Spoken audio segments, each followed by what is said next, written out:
I did have a question. Sure.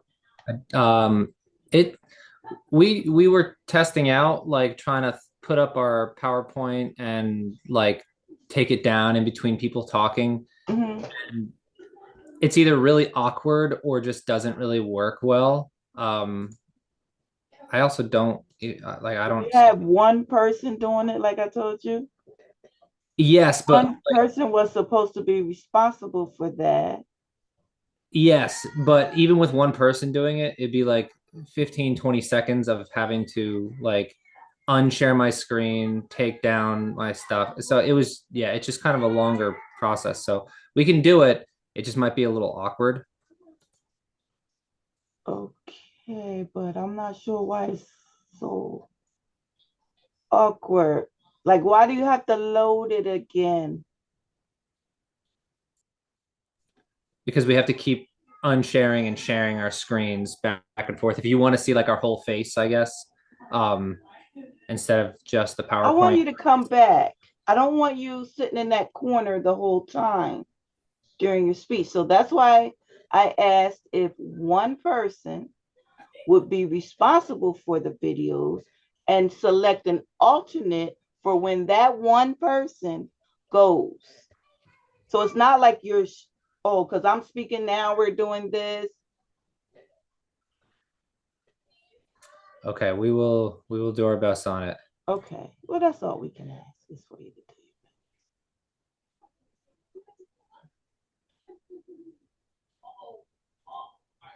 Let me put you in the speaker view.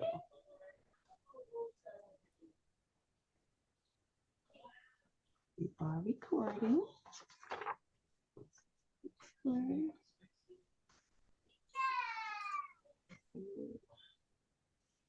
Savannah and Marissa. Okay, we're ready when you are. Okay, Marissa or Savannah, do you guys can you guys have the PowerPoint up?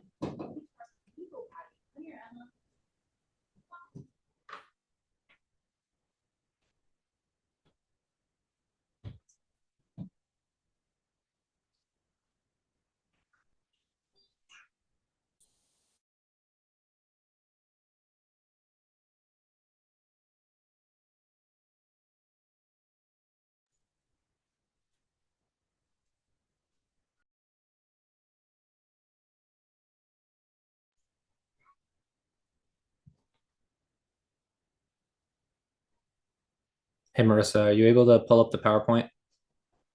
She said 1 second, her computer is crashing right now. Oh yeah, Marissa says she's having some computer issues. So I can't hear or see anything. okay.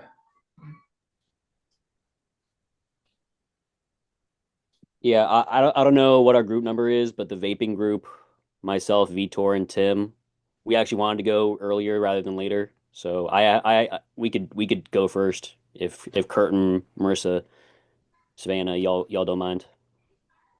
I'm okay with that. Just so we can get Marissa's tech issues out of the way.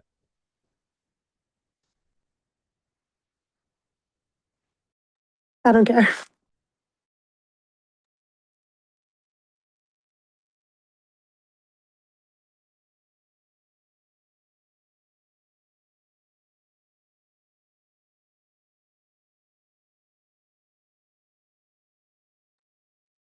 All right. Almost everyone in this room knows someone who vapes. A close friend, classmate, maybe even someone in your own house. And most of us think it's harmless, right? Until it isn't. Imagining finding out that this person is starting to have trouble breathing and they don't even understand why. That's the reality of many young people are facing today. We see vaping everywhere. If you look around campus, in parking lots, at parties, you can literally see people blowing those little clouds into the air. Whether we like it or not, vaping has become a normal part of our culture, especially for young people. Vaping is damaging, physically, financially, and environmentally. We've read and researched a lot in this topic. We look at public health reports and academic studies about vaping and young people, So what we're sharing here isn't just opinions, it's based on real evidence. Today, we're going to talk about the hazards of vaping in three main areas: your health, your wallet, and environment. Let's begin by taking a look at the health hazards. Despite what marketing suggests, vaping still exposes users to real harm. Researchers from Canada first identified vaping-associated lung injury in 2019, and cases increased happily afterward. A peer-reviewed medical journal published by the Oxford University Press explained that many of these injuries were connected to inflammation deep in the lungs caused by chemicals in vapes. Patients also report shortness of breath, chest pain, and significant inflammation. An article from the British Medical Journal emphasized how common these symptoms are among young adults who vape regularly. One study from the University of North Carolina explained that chemicals like diacetyl found in many vape flavors damage the small airways in the lungs and create long-term breathing issues, also called as popcorn lung. The main symptoms are shortness of breath, persistent cough, chest tightness, fatigue, and wheezing. The damage from popcorn lung is usually permanent. Treatments can help manage symptoms, but there's no cure. Many people assume that vapes only deliver nicotine, but the evidence doesn't support that. Lab analysis show that vapes contain heavy metals such as nickel and lead, which accumulates in the bloodstream and are toxic to human tissue. These metals and other chemicals accumulate over time, meaning even light users are exposed to harmful compounds that may not even realize they're inhaling. Nicotine in vapes is often absorbed faster than cigarettes because users inhale more frequently and without noticing. The same article from the British Medical Journal described how nicotine essentially hijacks the brain reward pathways, making the user crave it more intensely than the normal behaviors. This rewriting of the brain leads to increased cravings and compulsive vaping. Over time, this addiction can lead to anxiety, depression, and cognitive decline, especially in young users whose brains are still developing. Now that we understand how vaping harms our health, let's take a quick look at how it affects us financially.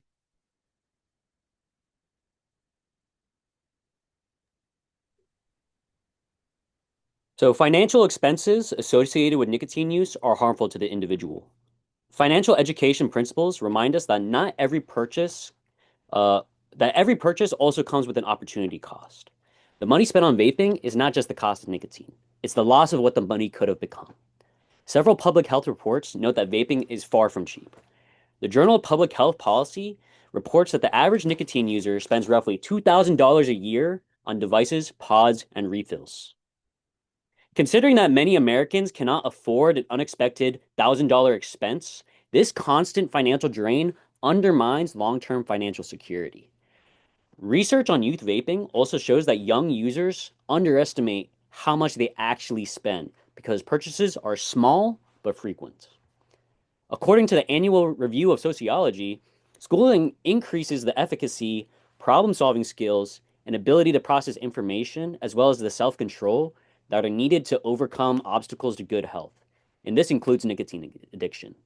That means that nicotine addiction and vaping disproportionately harms individuals of lower education and socioeconomic status. Long-term vaping also generates medical expenses. As we heard from Vitor, lung damage, inflammation, and respiratory issues often require ongoing treatments, such as inhalers and specialist visits that are expensive. These chronic treatments can last for years, making medical care a continual financial burden. Now that we understand the financial harm, let's look at vaping's impact on the environment. Many people think of vaping only as a health issue, but researchers have emphasized that it is also an environmental problem because most devices are disposable. Disposable vapes contain batteries and electronic circuits that end up in landfills, such as the ones inside of this disposable battery or rechargeable battery.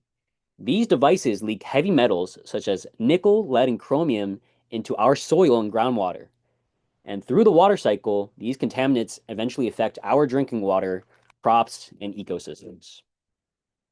Vaping devices are also made of plastics that cannot be recycled due to nicotine residue and mixed materials.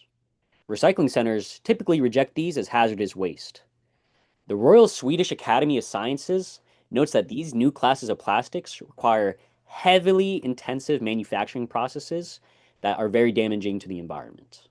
And these plastics also take hundreds of years to break down and contribute to microplastic accumulation worldwide. Finally, vaping chemicals contribute to air pollution. Vaping aerosols contain volatile organic compounds such as formaldehyde that accumulate indoors and reduce air quality. These particles, such as the aerosols in this bottle, contribute can trigger breathing problems, especially for individuals with asthma or chronic respiratory conditions. Hopefully, this overview shows that vaping is harmful not only for our health and finances, but for the environment that everyone shares. We've established three critical areas of harm physically. Vaping exposes users to chemicals rewiring the brain for intense addiction. Financially, the cumulative cost of $2,000 or more per year is a significant drain.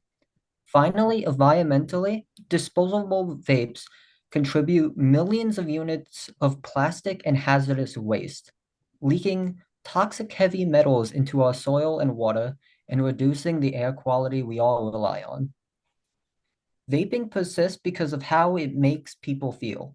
Despite the dangers, just as we began by thinking of someone we care about who vapes, we end with the reminder that this issue matters because real people are affected every day. The evidence is clear. Vaping damages physically, financially, and environmentally. This is a problem that affects not just the individual user, but their future, their wallet, and the planet we share. Instead of the smoke and mirrors of marketing, we must choose to see the clear variable facts.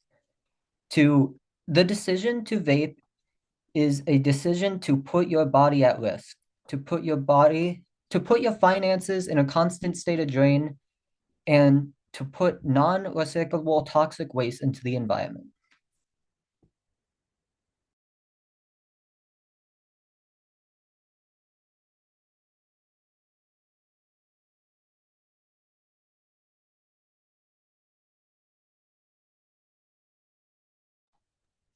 I believe now that we'll take any questions regarding our vaping topic.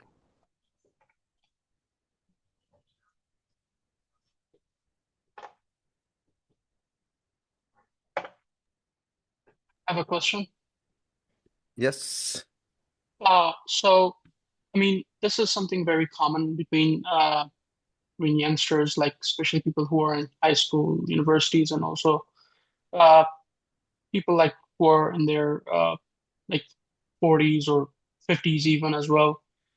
And comparatively, if we see like compared to smoking, vaping is much harsher. Like I mean, it's not like in a way that we want to promote smoking, but comparatively, it's much harsher. What are the best ways for us as people who are in a community or in school, at work? How can we persuade our peers to quit smoking, and how can we give them that support?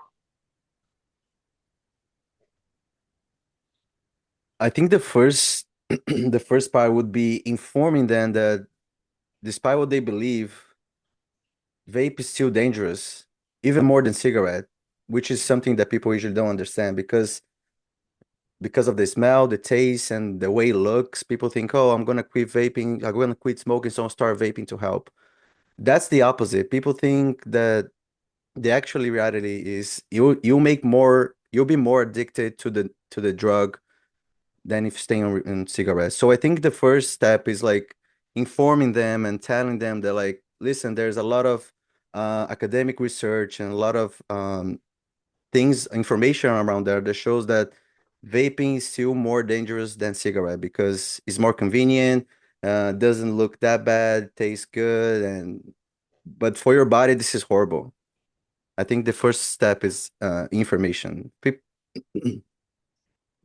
Yeah, I completely agree with what Vitor just said. And I think it's a great question, Mohammed. We're talking about making an impact in our communities. Obviously, people I care about, I would never want them to vape. My close friends, my family. Um, I think one thing that we can all do, it's again, it's a large scale social problem, right? It's across the world at this point. And so it's hard to save the entire world, right? But what we can control as individuals is our personal behavior, and that does ripple out, right? So just by the fact that you don't vape or you don't smoke or you don't use any other sort of addictive substance, I think is contributing to the solution, right? Like it's a lot easier to tell people, do as I say, not as I do, right? But like if you're actually modeling that behavior, if you're not spending, if you're not hurting yourself financially or health wise, I think that's already a great start that you're modeling as like any leader should, good behavior, positive example in the community. And I feel like, I'm sorry, just completing the answer. Nicotine is a drug, as just as like other drug, cocaine, alcohol. So it is addictive. So it's not easy for somebody that smokes or vapes to simply, oh, there's research out there, go look and stop vaping. No, it's not that easy. It's addiction, it's a disease. So I think start by information, and then actually it's just the people want continue smoking, there's nothing much you can do. What you can do is help them, giving information and like showing them that it's not good, because the decision depends on them, unfortunately. Thank you guys. Nicely done. Yeah, you're welcome. Any more questions? I think another thing too you can do is offer them solutions for and hope. So as I understand, and I've had a lot of these speeches on vaping, but this is the first time that somebody has talked about the effect on the environment. So kudos to you guys for that addition. But if you let people know that after 3 years of vaping, you can get your lung function back, you can overcome this. So yes, we do need to tell people about the dangers of it. But also, we need to tell people that there's a bright side to this too, and we can overcome it and be cured from it. But it takes work, and you have to start somewhere, right? There's a really good commercial on television now where there's a young lady who's smoking, and she says, "Oh, I'll stop smoking as soon as I get older." Oh, I'll stop smoking as soon as I wake up coughing. And then they show her waking up coughing, show her getting older, and all these excuses that she makes. And then at the end of the commercial, she has the breathing apparatus. She doesn't have any hair. She looks like she's in a lot of medical distress. And she says, I wish I had stopped when I first said I would. So, good job. Great job. Great job. Thank you. Thank you. Thank you.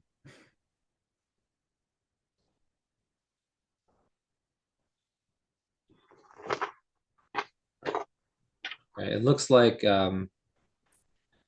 Marissa's all set now. Okay, great. Yeah, it's working now. All righty. You guys all see that? Yes. Perfect.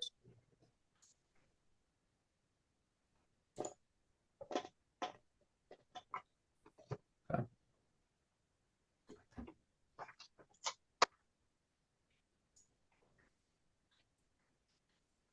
Welcome and thank you for coming. I would like to pose a question. If I was to ask, what subscription services are you currently using? How many could you name? And how critical are they to your life? Once you think about it, you'll probably begin to realize that subscription services are intertwined in every aspect of your life in a very significant way. TVs and movie streaming, of course, music streaming, audiobook streaming, Amazon Prime getting your packages, especially during Christmas time, gym memberships, news subscriptions. With all of these things, it may seem beneficial, but I argue that these subscription services are a net negative in terms of consumer protections and benefits. These services have evolved into something that has become a necessary evil to access most content. This is an issue due to some major anti consumer attitudes seen in the space concerning financial manipulation, profits over ownership, and the decline in quality with the increase in price.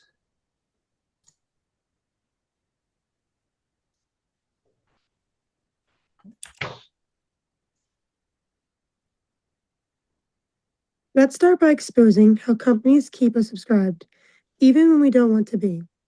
Today, my focus is one thing: the psychology and financial tactic companies use to keep customers paying, as Kristen Crawford talks about. To start off, we have our automatic renewals. The companies use automatic renewals to keep the customer paying even after they stop using the service. The renewal rates drop sharply when people must manually update billing information, meaning many renewals are accidental. These renewals happen without real consumers' involvements, yet they make up a majority part of our company's revenue. And once you try to cancel it, things get even harder from there. Next, we have a difficult cancellation process. Companies intentionally design a confusing or time-consuming cancellation steps. Companies' main objective relies heavily on consumer inattention and as discussed by Jody Godin. Some services even require mail-only cancellations or outdated, an inconvenience method. The goal of this process is to make quitting annoying so people keep paying. But the manipulation actually begins before we even pay a dime. Then we have the cancellation fees. These fees act as a financial barrier. Even if someone isn't using the service, they may think, I'll just keep it for now. This friction benefits companies and keeps their revenue flowing. Lastly, and the most important thing, is the free trials. The free trials quickly convert into paid plans. They depend on the customers to forget about canceling their free subscription so they make the money. These unnoticed revenues are one of the biggest profit drivers in the subscription economy. So now that we have seen what companies lock in people paying, Kirk will explain what happens when the focus shifts from the customers to the corporation profits. As Savannah was saying, companies have been prioritizing profits by discouraging the consumer ownership of products. Some background within the realm of consumer product relationships, with regard to the product, there is ownership and there is control. According to a journalist for Technovation, he is quoted saying, "We currently observe a servitization trend among manufacturing firms in various markets.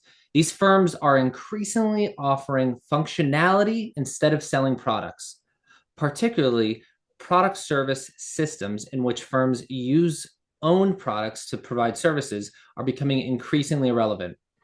In layman terms, basically what he's saying is the ownership aspect of your product is going towards the company while they're only giving up some control. Therefore, you have no ownership over the things that you pay money for.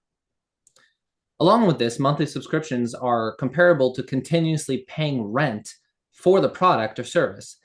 This is seen in so many different areas, including car brands who lock features like self-starting, music functionalities, and other luxury features behind additional subscriptions, even though the car already has that capability built in. Along with this, there's a very notable example in the video game world, where a game called Scott Pilgrim versus the World, the game, was sold only digitally, and eventually the company who released it took it offline, and everybody who had paid money for it no longer had the product that they paid for, with no refunds being administered.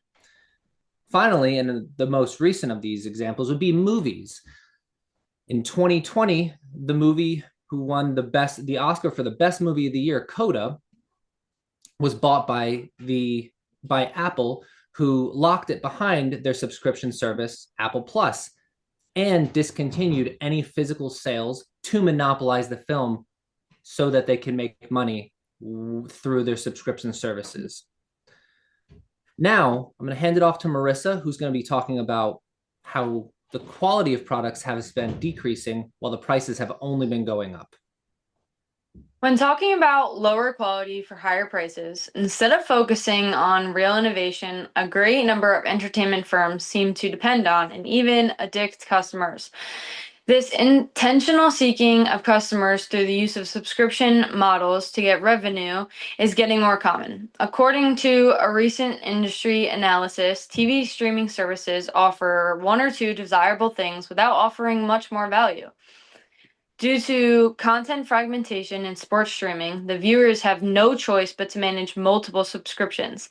This has resulted in subscription fatigue.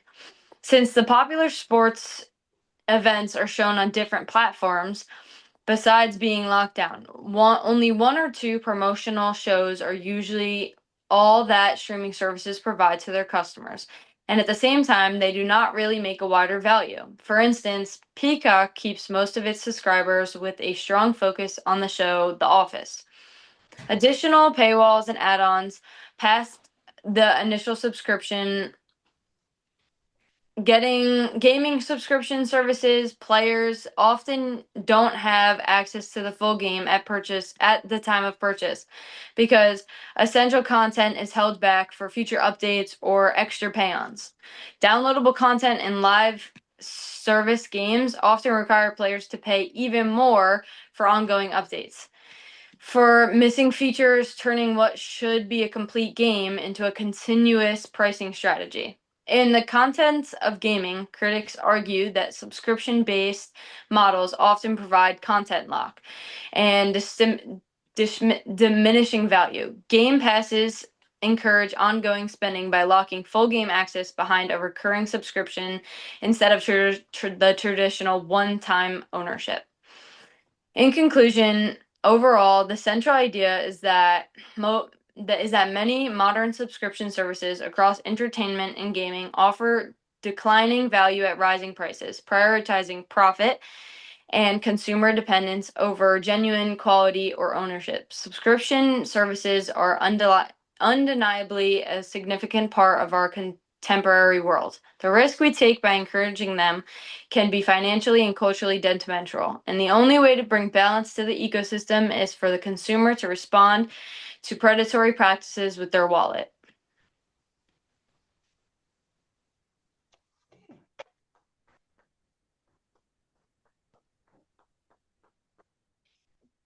Muhammad's sending up his claps. All right. Great job. Great job.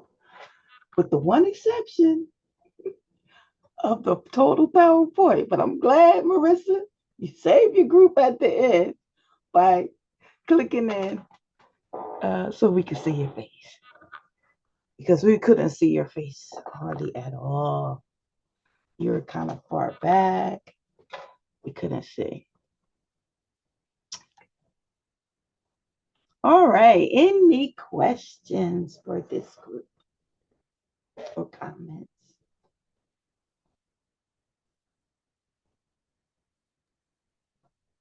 I'll go. Okay. So specifically to Marissa, but if Kurt and to Savannah, sorry, but if Kurt and Marissa want to add to it, you're more than welcome. So you mentioned about like subscriptions and the way that the companies set it up, so it's difficult to unsubscribe or like get rid of those subscriptions. From your experience, what's the best practice? Like usually nowadays, you have multiple subscriptions for different streaming platforms and for example for gym or everything like that. From the research that you guys did and from the information that you personally have, what's the best practice that how can we manage these subscriptions in order to uh, get the best bang for our buck and also make sure that we're not wasting money? Are you talking like asking like how I know to cancel my subscription if needed? I'm just saying, like, what do you think was the best practice? Just an advice. Um, I have like for my to manage my subscriptions, after like doing research and a bunch of my family got like messed up by this stuff because they forget to cancel their subscriptions over time. They just let it go. And it happens to almost all of us. I have like this one app called like Rocket. You've probably seen it all over like TikTok or something. And it really does just remind me. And I have it set for reminders for my notifications. So like it asks me questions throughout the week. So like I say like I just subscribed to this app and it's the free trial lasts 7 days. It tells me like on the fifth day, are we liking it? Or is this idea of keeping it? Are we gonna proceed with it? And then from there I kind of just let the notifications go. And by the seventh day, I normally decide like this is when I'm gonna cancel it. And that app makes it very easy because I can just press cancel on that app and it cancels it for me through the other apps. Adding on to that as well, um, recently there was a law passed with in terms of one click unsubscribing to emails that are sent out. And I think that if subscription services in general had any sort of legislation that backed up a one click unsubscribe, like the most egregious, I think, is probably Planet Fitness. Planet Fitness has a crazy unsubscription service. You actually have to like type up, print out, and mail in a letter to unsubscribe. Um, and I think it should be like legal that you or illegal to do anything other than like, hey, I'm going to click on your website, unsubscribe. Personally, I think they should roll that over to full subscriptions as well. I don't have a question. I just want to say something that I was impacted by it. Because when you say about games, a couple of years ago, I bought a game on Steam, and the game was available, and then out of nowhere Steam took off the game and they removed the game, and I bought the game and I couldn't play the game, and I get in touch with Steam like, hey, I bought the game and I can't play it anymore, and they're like, oh, we took off the servers and it's not available anymore. So like, so yeah, where's my refund? And they're like, oh, there's no refund because you bought it too long ago and there's no way to refund, blah blah blah blah. And well, I lost $10 and I still not have my game yet. The game is available in another platform, but I have to pay again.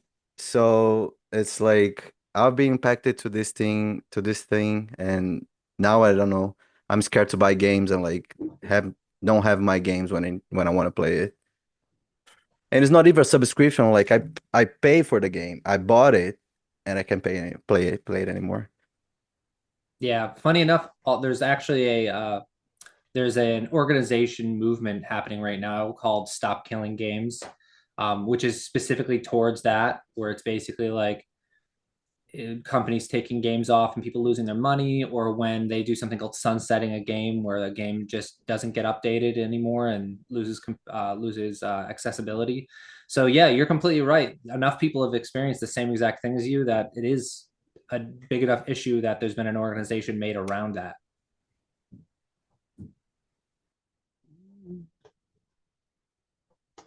Now there's a push to lessen the amount of streaming options that we have for the future, where they're all buying them up and Are you talking about the Netflix MGM? Paramount.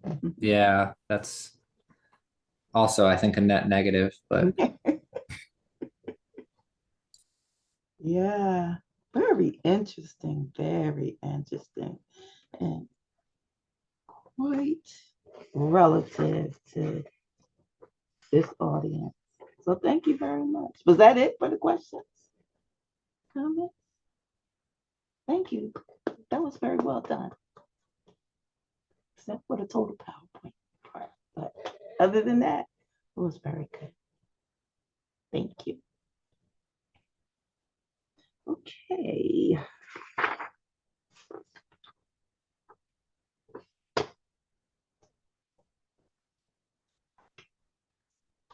We have group 1, group 4, group 3. Are you ready?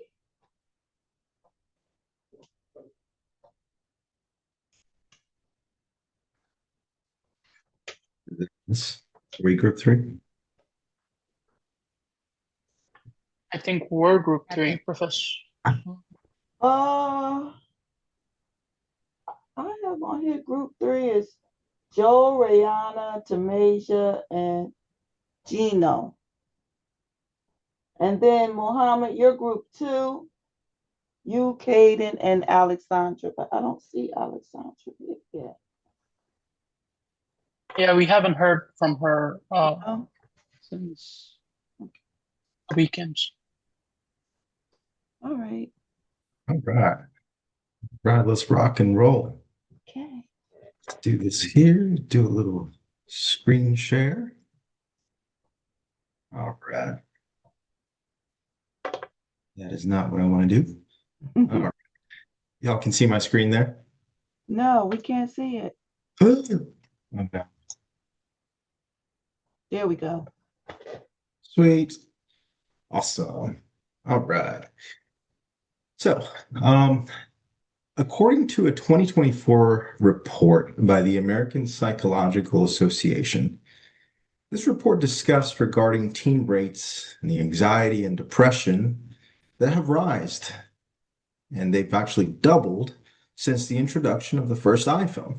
So as you can see on the graph, it sort of shows you the rise of those rates from 2007 all the way to 2021, how those rates have risen.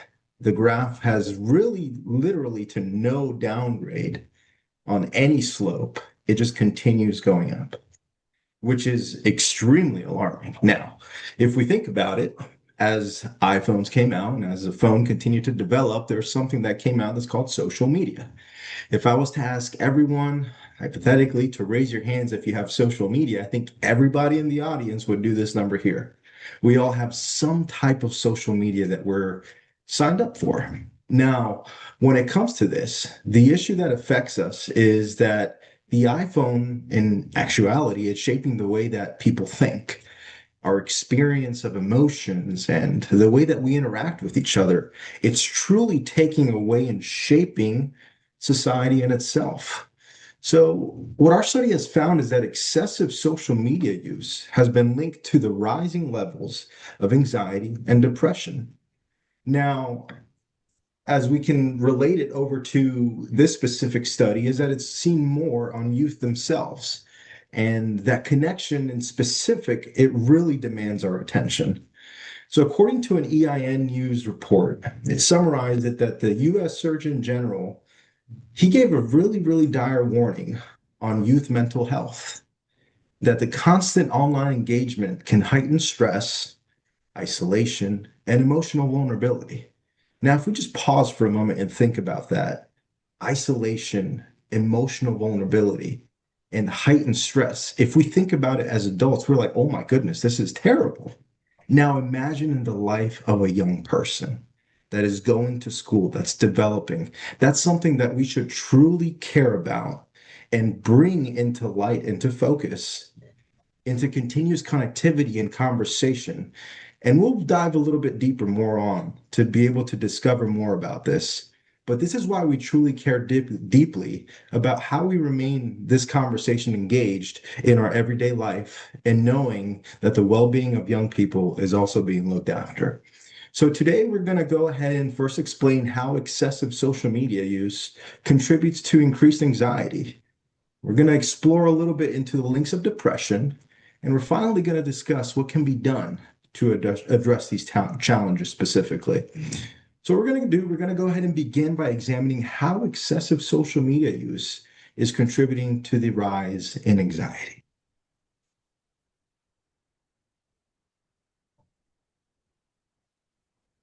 Okay. Excessive social media use increases anxiety and depression among youth. Young people who spend long hours on social media are more likely to feel anxious or sad. According to a 2023 scoping review published in Behavioral Science by Azim and colleagues, the young adult who use social media heavily shows higher levels of depression and emotional distress. Teens who use social media 3+ hours a day are more likely to report mental health struggles. And constant comparison to others online makes users feel like their own lives are not good enough. Seeing posts of other achievements and appearances leads to teens to judge themselves negatively. Fear of missing out and negative online interactions, such as cyberbullying, worsens mental health. Relying on likes and comments for validation causes stress and emotional exhaustion. Now that we have looked at how social media affects youth emotions, I want to discuss how it also affects their self-esteem and self-image. Heavy social media use lowers self-esteem and distorts self-image. Many teens compare their looks, success, and lifestyles to unrealistic posts they see online. Edit and filtered pictures create unrealistic beauty standards. Teens often feel pressure to look perfect, leading to insecurity and low confidence. When self-worth depends on attention or approval from others, confidence begins to fade. Teens may feel vulnerable only when getting likes or comments. This can lead to isolation, poor motivation, and negative body image over time. Now that we have seen how social media harms self-esteem, we also need to consider how it interferes with healthy sleep. Deterioration of sleep quality and reduction of total hours of rest are among the main consequences of excessive use of screens at night. The notifications and scrolling late at night keep the brain from winding down. These are the things that keep the brain awake when it should be resting. Teenagers are particularly at risk because their sleep patterns are already disrupted. Even very short awakenings during the night have a negative effect on deep sleep. This results in the body and the mind not getting a full recovery. So you might as well just take your pillow and throw it at the wall. As sleep continues to be disrupted, the consequences reveal themselves in everyday behavior. Now that we have seen how nightly screen use damages our rest, we can better understand how this lack of sleep spills over into our emotions and stress levels. The second major problem associated with less sleep is the effect of stress and emotion instability. Less sleep means more irritability, more stress, and greater emotional imbalance. The brain finds it hard to control feelings when it is not well rested.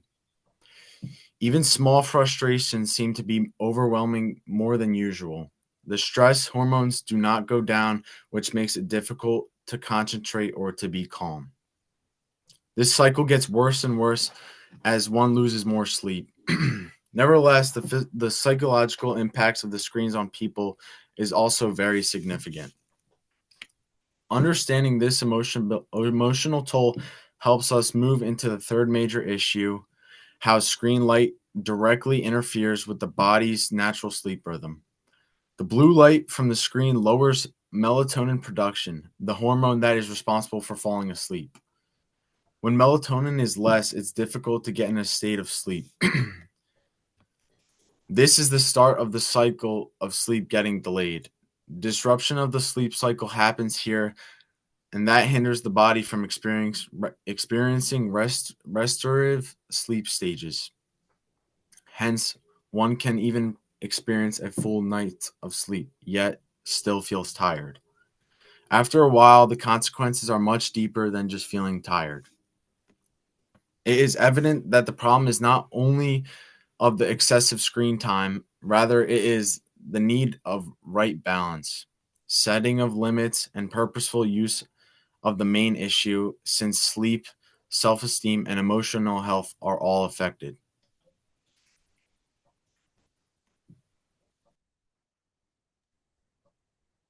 In conclusion, we have to pay more attention to how social media is affecting the mental health and the well-being of young people. its excessive use is quietly becoming a threat to the youth mental health. Author Ming Lee showed that the more time young people spend on the line, the more likely they are to experience depression, loneliness, and declining self-worth.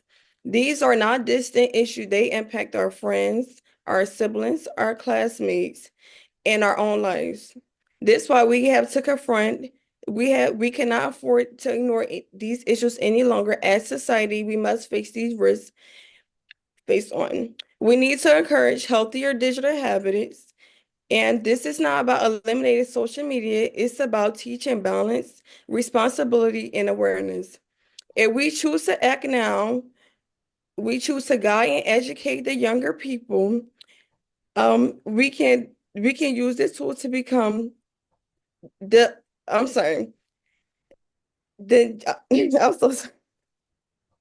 If we choose to act now, we choose to guide, educate, and to support the next generation, social media can become a tool that lifts young people instead of dragging them. Together, we can share an online world that promotes confidence, connection, and growth. The future of our youth depends on the choices we make today, and let's make positive choices to protect them.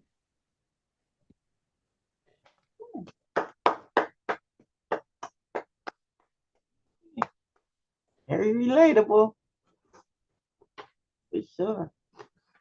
All right, any questions? Remember, you get credit for questions. I actually have a question on what are some like good techniques or good ways to like stay off your screen before like going to bed? Wait, you want me to ask? Okay. I would say um setting a time, like give yourself a time. You stay on social media up until a certain time, up until a certain hour, and then after that, you hold yourself accountable for getting off of social media after that hour and sticking to it, staying consistent with it. And before you know it, you're not even going to want to probably be on social media before you go to bed as much as you probably do now today. And to add on to that, I will also say picking up other habits such as like reading or something you like doing. So I just had this issue not too long ago where I was on my phone for too long scrolling on Instagram and my day wasn't really being productive. So I set my screen time to like 7 p.m. And then after that time, like I will read, I'll spray melatonin spray, which will make me sleepy. Then I'll just go to sleep after that. So I don't know if that will work for you, but you can just pick up, I guess, other hobbies. So you're not just scrolling on your phone all day or like at the hours. I have a question. Um, my group talk about nicotine and how nicotine acts to the brain and how hijacks the reward pathways and etc. etc. Would you say that the phone has the same addictive acts the same addictive way as nicotine, or I'm tripping? I would say the phone, yes, definitely for sure, especially like Yeah. on younger people because like with like babies or I want to say toddlers, we normally give them like, iPads just so like they can stop crying. And that turned into like an all day thing. I have noticed from like experience, somebody I know, the little girl, she was 2 years old and I was getting my hair done. She was crying all day while I was inside the shop and her mom gave her the iPad and I was in the shop for like 5 hours and she was scrolling on the iPad all day long. Like, and then when they took her from her finally when she's about to leave, she threw a temper tantrum. So yes, I Yeah. would definitely say. And I also to add to, I also think people are easily, or it can be easily. It's a big influence on social media, so I think it can make people easily persuade people to do certain things, especially young people. Um, and they do it because it's on social media. So it takes away from probably who they truly are or what they really want to do because they do what they see on social media, which can be an addiction for sure to listen to other people before listening to yourself. Yeah. And also with TikToks and all this thing, everything's so fast and so instant That you craving that serotonin that you see every day. You're looking for that reward and scrolling until you see like spend 5 hours on the phone. Didn't even realize. If it's bad for us, imagine for 5 kid years old and this kind of group.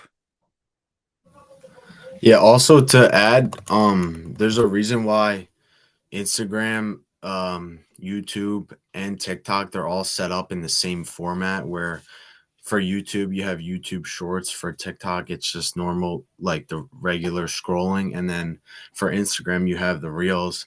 And these companies and these big companies, they all know how the human brain works and the actual act of scrolling and just there's something in the brain that they know it's addictive. And if, especially if you're someone who has the habits or are prone to addiction, like hereditarily, then you see some people have really bad time with it, and but I think they're set up that way to do this to ever, and then it just all comes down to money too. So with that, I also have a question, or I guess more of a scenario to pose.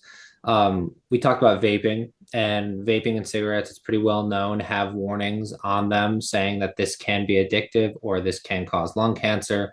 And like there was even like a recent push in Ireland for like all Irish alcohol to have labels saying this could cause liver cancer. Do you think it would be beneficial to have any sort of warnings saying that social media is highly addictive, kind of like a drug? Yeah, I would say. I think we don't even have that.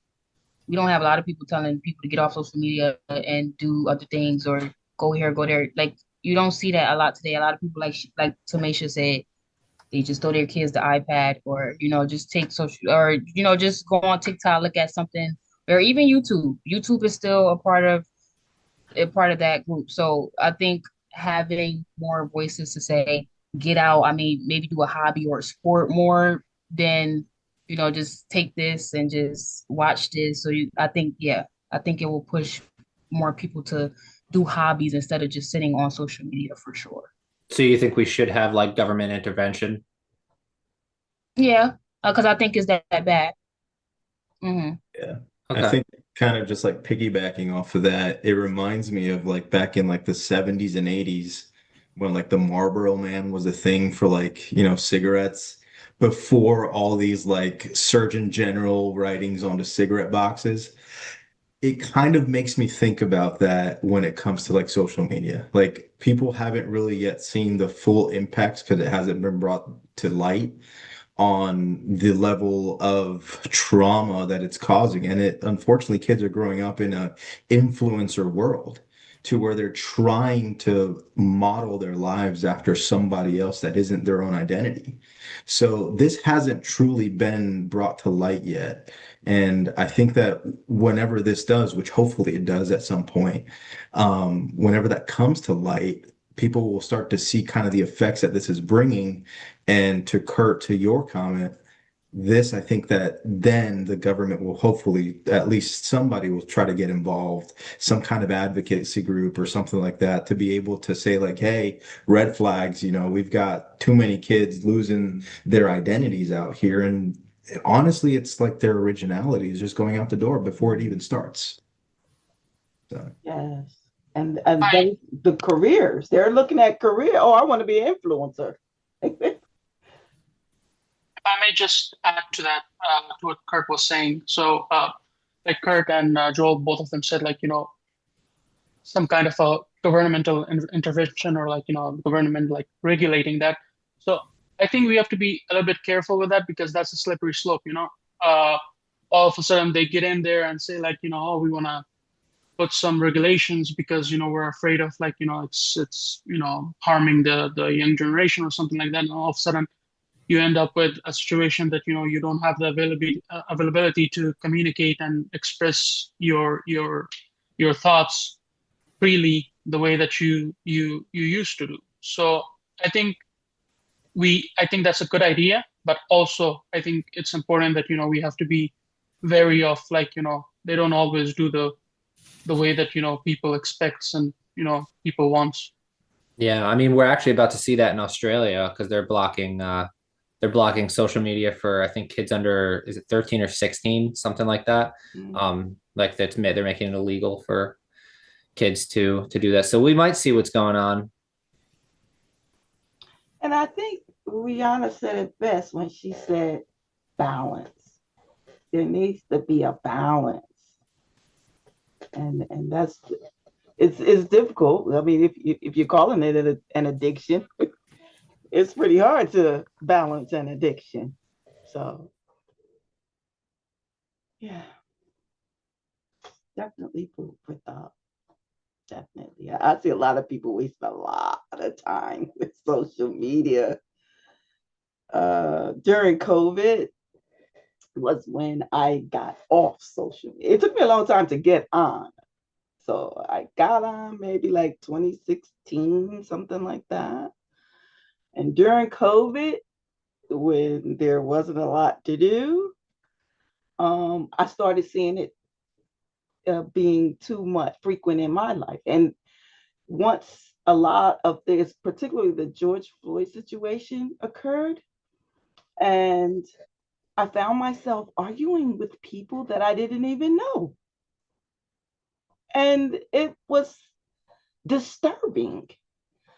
And, sometimes if you open something that you really don't know what it is, and now the feed is just all that type of thing, it became very disturbing for me. And I had not been on it since 2020. Just gave it up. Every morning I'd get up and send out birthday wishes to people. And it was like becoming a regular part of my life. And it was interfering, in my opinion, with other things that I used to do. So, yeah, social media is something that definitely needs a balance, particularly for kids. They really need some supervision over that. Um, and definitely you can spend hours. And I noticed well, first my sister, she's totally engulfed. It's almost like that's her whole life, the social media. And she's always talking about it, quoting it. And it's just too much. Also nowadays, people are using apps. I think it really, what I started noticing is the fake of the identity for me, or like the fake, the fake of the face, or people using apps to like make themselves look a different way or a certain way on social media. Um, not to offend anybody, but it's people out there that are certain ways and feel certain ways about themselves, but on social media, just look like a completely whole different person, and then in person, it's like the real person in person. It's just like, dang, I could just imagine mentally what's that's doing for the person. I look like this way on social media, and then when I come in person, people are like, oh, you look better in your pictures. You never know what people will say to you just based off the fact that you look completely different in your pictures online and not in person, which became a big thing for people just faking their identity on social media, which is, yeah.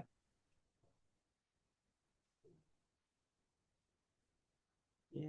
And now it's even, to me, separating people more and more as opposed to bringing us closer together. There's a lot of hate on social media too. A lot of hate. It's not a good thing. We need to come together and socialize for real instead of on a video screen. Go out and meet people. Like back in the day, it seemed Yeah. like everybody was outside dancing, like having a good time. That authenticity it's not It's here just today all the not way. there Nah. anymore. Yeah, Mm-mm. it's just not there anymore. So we got to get people out of their basements, out of their bedrooms, out into society, making connections, being creative, and being ourselves. Great job, guys. Great job. Great job. Great topics. Wonderful topics. All right. One more speech.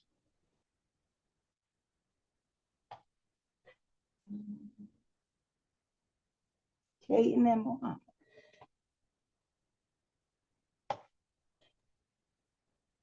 So, just apologize in advance. Our third member of our team is not here. So, in transitions, we had some, like, when we were transitioning, so we might accidentally, like, call on her or, like, say her name. Alexander was the third person, but unfortunately, I think she has an issue or something like that. So, just apologies in advance. We just have to make some adjustments, me and Kaden. So, uh, we go.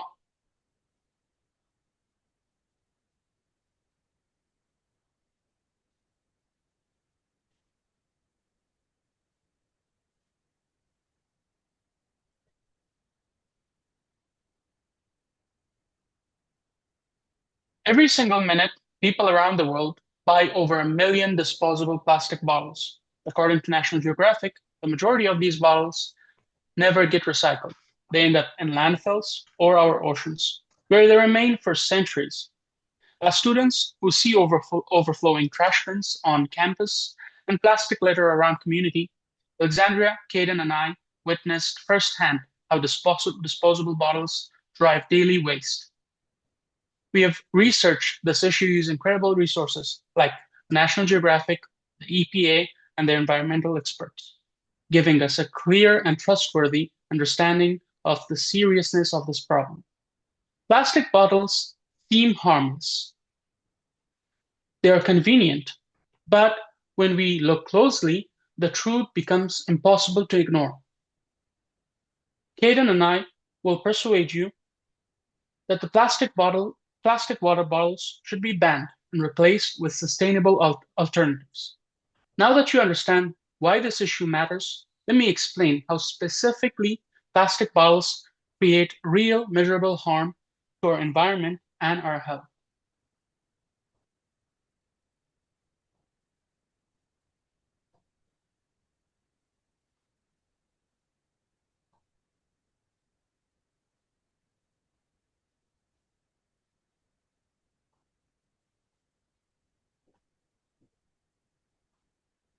Plastic bottles create a massive waste problem. According to National Geographic's Fast Facts About Plastic report, they report that about 80% of plastic bottles end up in landfills that take more than 450 years to dispose. These numbers paint a shocking picture of the environmental failure as they slowly break apart and turn into microplastics and contaminants that are contaminating our ocean, soil, and even drinking water. Microplastics have been found in fish, seabirds, and even in our water bottles that we consume. Plastic pollution is lethal for wildlife, causing blockage, poisoning, and death after ingestion. And the harm does not stop there. The story after disposal, the story of stuff, a documentary, the story of waters explained. Producing and transporting bottled water uses fossil fuel energy. Each year powers more than that can be used to each year power more than 190,000 homes. We clearly see how water bottles damage our planet at every stage. But the good news is that the plastic and effective solutions does exist. Hayden and I will explain what they are and how they are already being used. Hayden? Thank you, Mohammed. So now for the solution. There are already simple, effective solutions ready to replace plastic water bottles. These are like reusable water bottles and refill stations. They're widely available in schools, airports, workplaces, and parks. Many campuses, including ours, offer refill stations that provide plastic-free hydration and is very practical. These changes aren't theoretical. They're already being used in major cities and on college campuses. For example, San Francisco has banned the sale of plastic water bottles in public buildings and major city events, stopping many sales of the plastic water bottles. Experts strongly support this shift. The Environmental Protection Agency states that using reusable bottles is one of the simplest and most effective actions an individual can take to reduce plastic waste, according to EPA, what you can do to reduce plastic waste. These solutions show that transitioning away from plastic bottles is not only possible, but already happening. Now that we understand practical solutions exist, Mohammed will help us visualize what our future could look like depending on the choices we make today.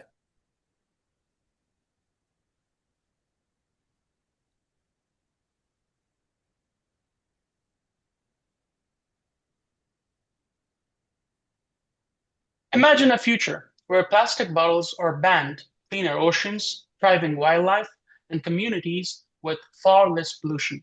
Refill stations becomes the norm. Beaches stay clean, and future generations inherit a safer environment. This is the future we fight for. But here are the catastrophes we face if we fail to act. If nothing changes, the pollution levels will rise. Microplastics will continue to infiltrate our food and water, and wildlife will suffer in even higher rates. Imagine a child picking up a plastic bottle instead of a seashell on a beach. Imagine a fish filled with microplastics being served at a dinner table. The outcomes are not distant, they're already happening. Before we decide what actions to take, it is important that we address the common concerns people raise about banning plastic bottles. Kaden will speak to it. So yeah, many people push for counter arguments. Some arguments that are said are plastic water bottles are necessary for convenience or emergencies. And it is true for emergency sake and convenience, but during natural disasters or times when clean water isn't available, that's what is important. But those situations are very rare and not super common. Most plastic bottles used today isn't about safety, it's just habit. Cities, universities, and workplaces that switch to refill stations show that when reusable options are available, people use them. They haven't lost access to clean water or convenience. They've simply cut down on unnecessary waste in those plastic water bottles. So while some believe plastic bottles are essential, the evidence shows we can reduce single-use plastics without sacrificing access to water. The only barrier is choosing to change. And once we see that, it's clear we're more than ready to take action. So now that we understand the problem, here's what we can actually do to make a difference. Support local and campus bans on plastic water bottles. Policy is powerful. When schools, towns, and organizations limit single-use bottles, waste drops dramatically. Your voice and your vote can help push for these changes. Two, use a reusable water bottle daily. One simple habit can eliminate hundreds of plastic water bottles a year just from one person specifically. Imagine that multiplied across a campus or workplace, and city, so on. Three, educate others. Most people don't realize how unnecessary plastic bottles really are and how much damage they cause. Sharing the facts starts conversations, and conversations lead to change. Small actions may not feel world changing at the moment, but they stack up. When thousands of people take one small step, it becomes a massive environmental shift. If we want a cleaner, safer world for the future generations, action starts with us. Support small policies, choose reusable alternatives, and help spread the message. The movement begins with one simple decision, refusing plastic water bottles.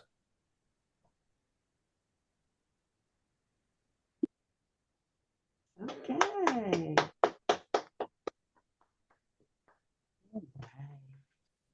You guys did a good job adjusting without Alexander too. Thank you. Thank you, Professor. Okay. Question. I actually have Yeah, a question. yeah, Marissa, you go. I have a question. Do you think like that water bottles would like actually ever be banned? Like for instance, like the brand like Poland Springs, like, and if so, like, what do you think the time frame on that would be? Because it's such a big industry. I think realistically, because it's such a monopoly and there's such capital on it and they're making so much money, it's going to be hard to ban something like that. Yeah. That's why it's important for us to do small pushes, such as the banning of it sales wise at events and stuff like that. Start small and go further. It's really hard to tell, especially with the fact of emergency is rare, but it's not impossible. So they're going to want to have it available in case something does happen. And that's hard to debate, especially legally. And as to what Kaden said, just to piggyback off of him, I think, as he said, it's very hard to make those decisions. Also, like I mean, where we live, like New Jersey, I think they're pretty good at that. Nowadays, if you go to a grocery store, they ask for your own bags, and we don't see as much plastic waste and plastic bag usage that we've seen before.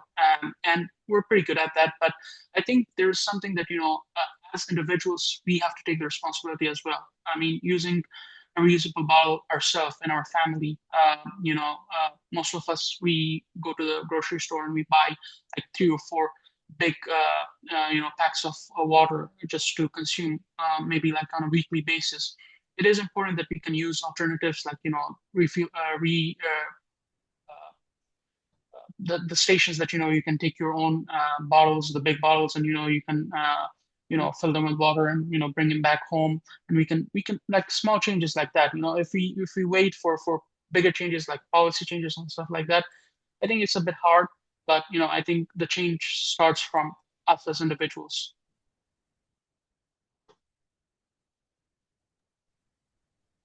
Yeah, I got another question. I thank you guys for the presentation. I thought it was great. Um, I was the guy in the vaping presentation. We talked about the environmental impact of the single-use plastics. Um, I didn't really dive as deep as you guys, so I appreciated the information. Um, did you guys in your research is there any technology about like removing the microplastics that are already out there? I totally understand your guys' focus because we could remove it from the water, but if we're still like tossing plastic into the ocean, then it's useless, right? We gotta stop the making the problem worse, right? So is there any research on like removing microplastics from like, I don't know, humans or food or anything? Humans and food is hard to get into. Environmentally, 80% ends up in landfills, but if you think about it deeply, like in research, it shows that it starts to biodegrade and then that ends up spreading wild, like through our waters. Once it's in water, it's very, very, very difficult to extract that because the microplastics are so tiny. That's how it spreads into our foods and stuff like that because water is the basis of almost everything.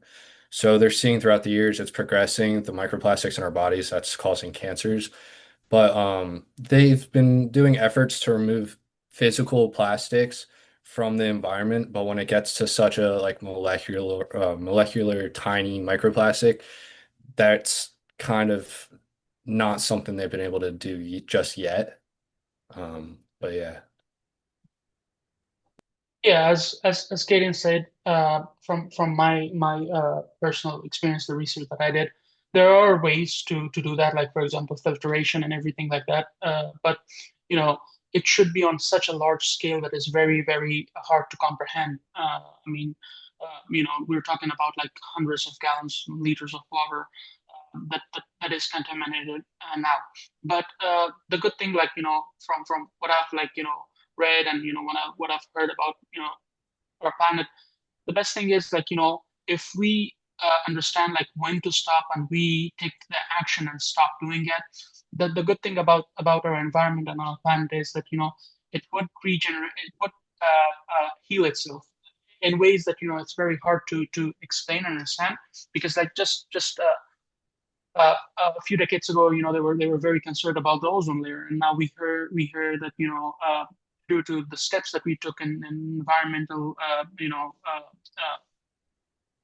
side of our society, there it's restoring itself. So I think it's if we go on to tackle like head on and try to separate those things from our water, it would be very hard.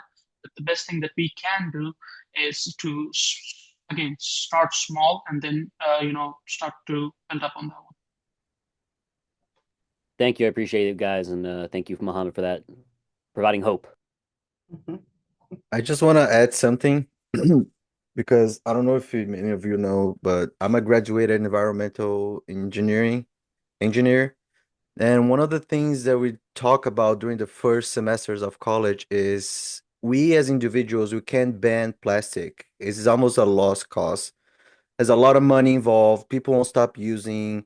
But one thing we can do as individual is make the difference and walk with a bottle. You can see, but use a bottle, personal bottle, reusable bottle. Bring with you anywhere you go. You can refill it. Water is free. If you go to a restaurant and have no water, just ask them and they're gonna refill it for you for free. And we don't need to carry plastic bottles or buy plastic bottles. Me personally, I try to use as less disposable object as possible because I know the impact they have in the environment. And that's why I always with my bottle. Anywhere I go, I bring my bottle because I don't understand. It bothers me seeing people using so much plastic. You drink a bottle, you throw it away. You buy another water, you throw it away. Over the years, everybody using the same amount of plastic. This is not gonna end well. And I think we're gonna stop using plastic the day we don't have more um a way to make plastic. Plastic comes from oil. Once you don't have any much more oil, we won't make any plastic. But until this day, people are just gonna keep using plastic because it's more convenient. There's a lot of money involved and it's capitalism. They want you to buy plastic because make gives them money. So I think a way to make the difference is start carrying a personal bottle with you and refill it wherever you go.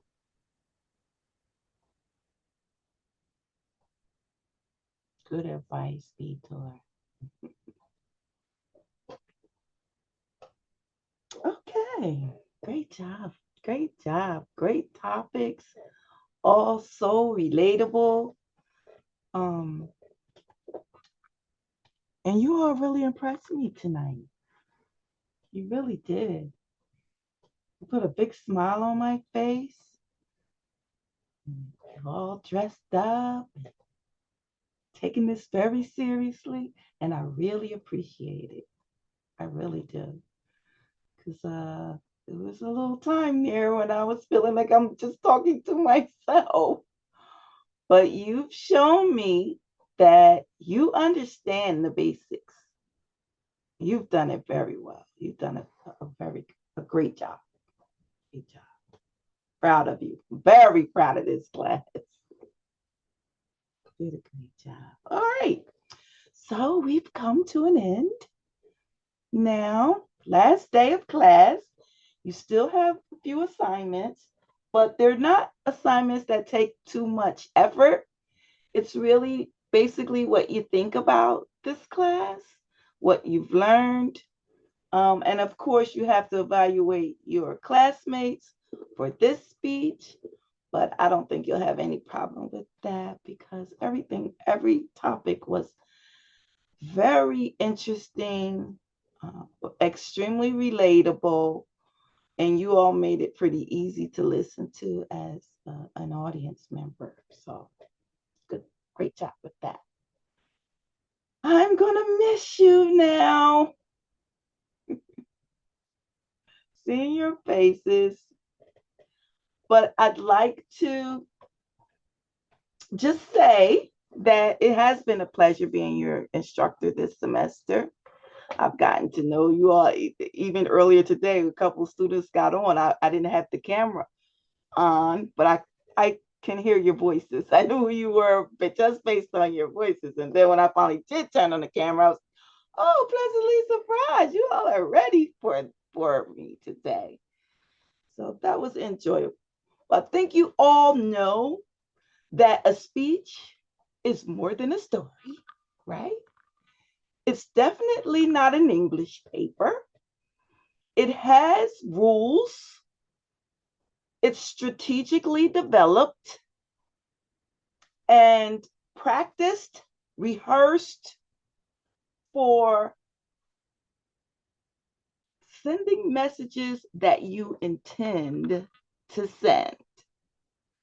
And from here, I think you'll be able to write any type of speech now because, as I promised you in the beginning, I gave you the basics.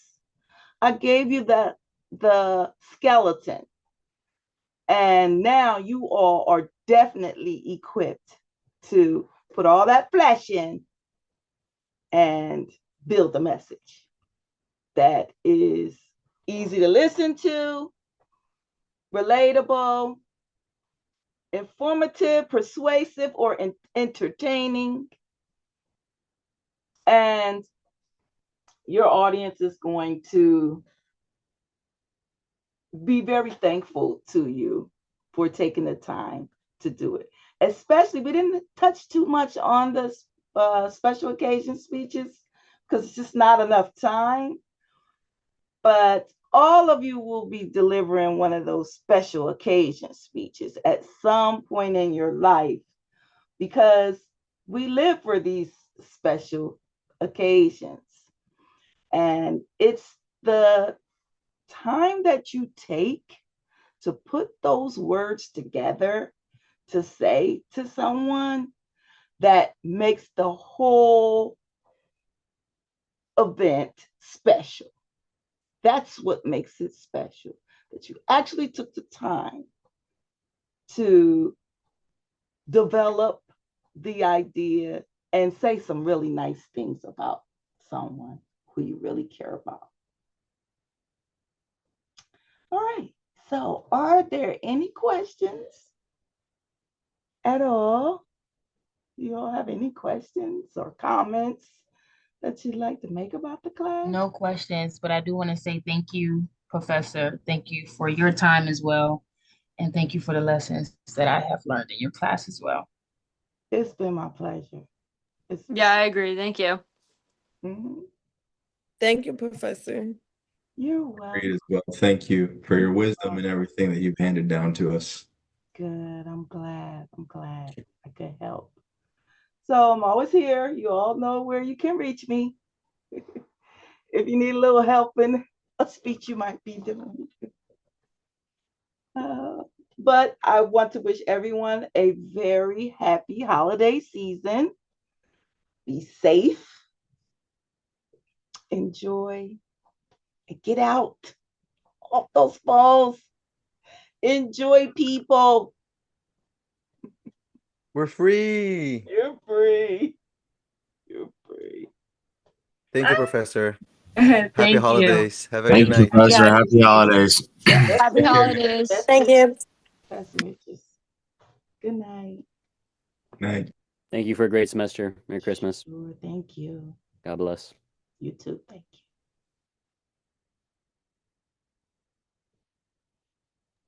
Thank you, We're Professor. left with my two first students.